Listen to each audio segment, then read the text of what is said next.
everybody, welcome back to my channel. I'm here to do my weekly wrap-up. Please excuse, it's hot here. And I didn't get much reading done this weekend. Saturday was my daughter's 20th birthday. And yesterday, my mother-in-law got a new pool, so we went swimming. So, yeah. It's been a weekend. So anyways, I finished 2 books. I finished Summer Days and Summer Nights, 12 Love Stories edited by Stephanie Perkins. I gave it a 4, even though most of the stories were 3s, but some of them were 5s. My favorite was Inertia. Who is it by? Inertia is by Veronica Roth. I think that was... yeah, Inertia. It resonated with me a lot because it was a story about 2 best friends who weren't speaking because of her. She pulled herself away from him. But he gets into an accident, is in a coma, and in that world, they can request people to come into this, like, program. Think of like Total Recall, if you've seen that movie. But they can meet up, reminisce a little bit, and it's like I think it's called Last Visitation. And that one hit home because if I had the chance to go and visit my best friend one more time and talk with her, I would take it hands down. If you don't know, my best friend died a couple of days after my 20th birthday, and it still hurts. And the fact that her brother was killed almost a year ago now, I think, in a really horrific accident in Toronto with the train. But, so if I had had the chance to go and talk to her one more time, I would jump on that. So it kind of hit home, if you can't tell. Yeah, so that was definitely a 5 for me. Another one that I liked was,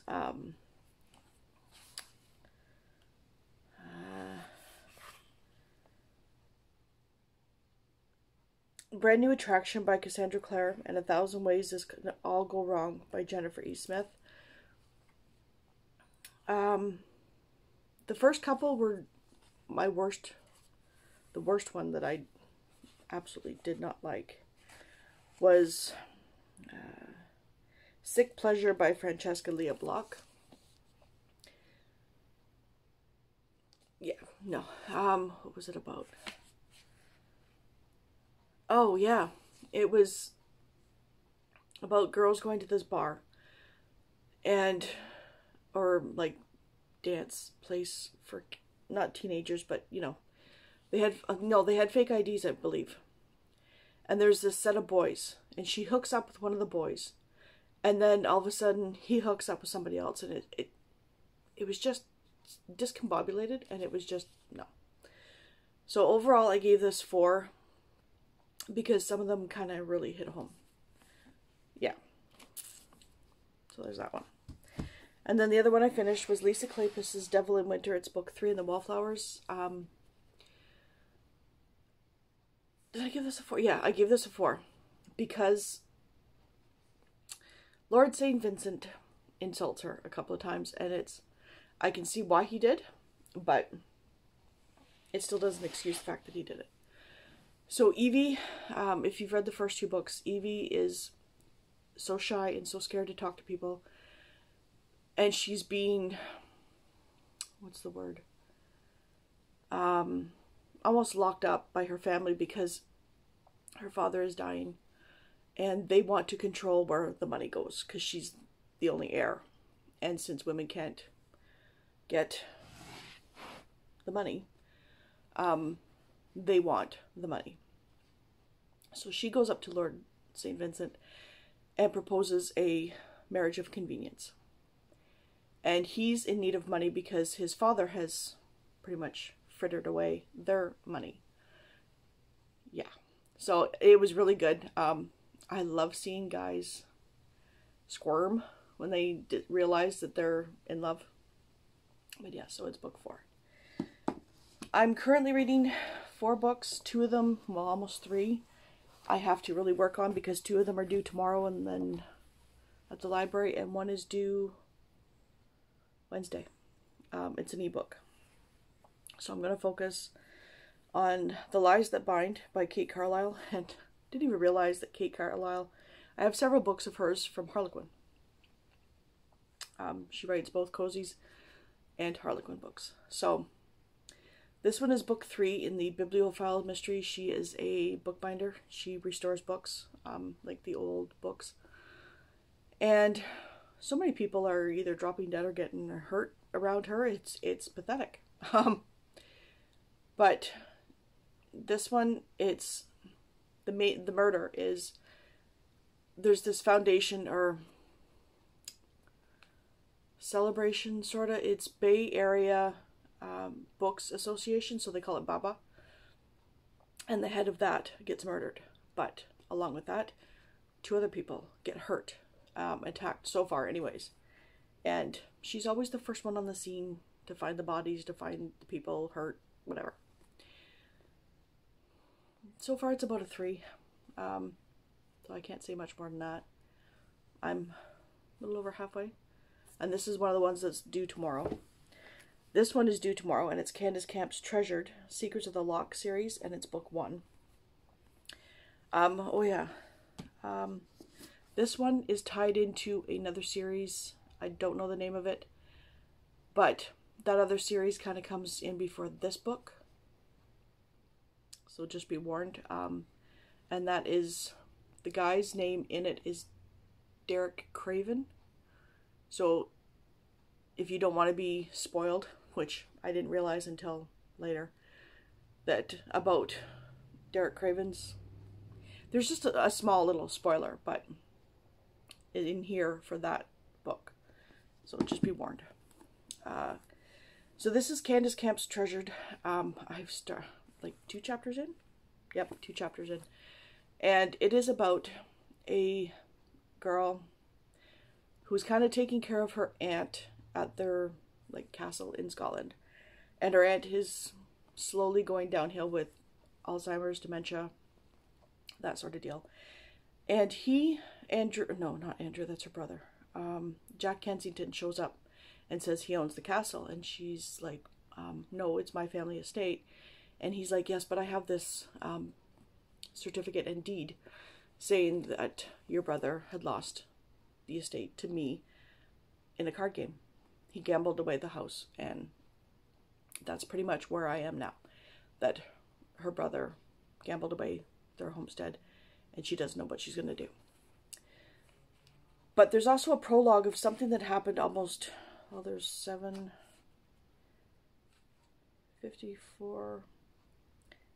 61 years prior, that must be one of her ancestors gets killed in a cave looking for gold, I think.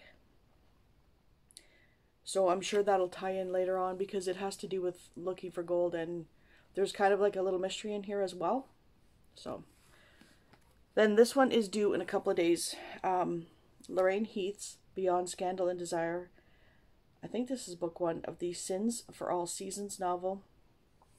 I haven't really started yet. I started reading it in the car yesterday on my phone, waiting for my son, and totally can't remember what it was about. So I have to restart it. I only got like a page in anyway, so he was actually really quick that day. So there's that one that's got to be done in 3 days. And then I did start, and I'm really enjoying, even though I've only read like 3 chapters, Throne of Glass by Sarah J. Maas, book 1 in the Throne of Glass series. And so far it's just, she's this massive assassin that she was being used as a slave labor in a mine, and now she's just been offered a chance at freedom if she wins this competition. So yeah, those are the books I'm going to focus on this week. Well, those 3 are going to be in the next couple of days. I'm not sure what I'm going to pick up. I might pick up Stealing Infinity by Alice Noel, which my phone is sitting on it. Let's see if I can... Oops. There. And I don't know much about it, but it's a library book. And the nice thing is it's got lots of small chapters so I can dip in here and there. And it's got 131 chapters. So that's always nice. And I love the little pictures. All right. So, let's see. My life goes completely sideways the moment I meet the mysterious Braxton. Sure, he's ridiculously hot. Of course, it's YA. But he's also the reason I've been kicked out of school and recruited into Grey Wolf Academy, a remote island school completely off the grid. I never should have trusted a face so perfect. But the reality of why Grey Wolf wanted me is what truly blows my mind. It's a school for time travelers. Oh. Tripping, they call it. This place is filled with elaborate costumes and rare artifacts, where every move is strategic and the halls are filled with shadows and secrets. So, yeah, nice time travel book. And I'm also probably going to pick up, sorry, ooh, too close, Deserving of Luke by Tracy Wolff. And this is for my, wow, Triple RC challenge. This one is for the A Million More Pages challenges, and this is for my monthly challenge. So it's stepping into her Oregon hometown. Paige Matthews remembers why she left. Being the subject of the local rumor mill should be old hat to her. Maybe the reason she's a little touchier this time around is her son. One look at him and there's no doubt Logan Powell is his father. With the past between her and Logan, the gossips have a field day with that. So, which I really love. Coming back to the small hometown, those books are always higher up on my enjoyment levels. So those are going to be the books that I try and attempt to finish this week. I just have to bring my mom to an appointment once. Few orders that I have to do, and one test that I have to finish. But I think the rest of the week is pretty open. So my son goes back to school. Was it September 6th, the first day after Labor Day? So yeah, I'm hoping to get a lot of reading done this week. So we shall see. Let me know if you guys have read any of these, if you've enjoyed them, what you thought of them. Don't forget to hit the like button, the subscribe button, and comment down below. Hope everybody has a wonderful week, and I will talk to you later. Bye.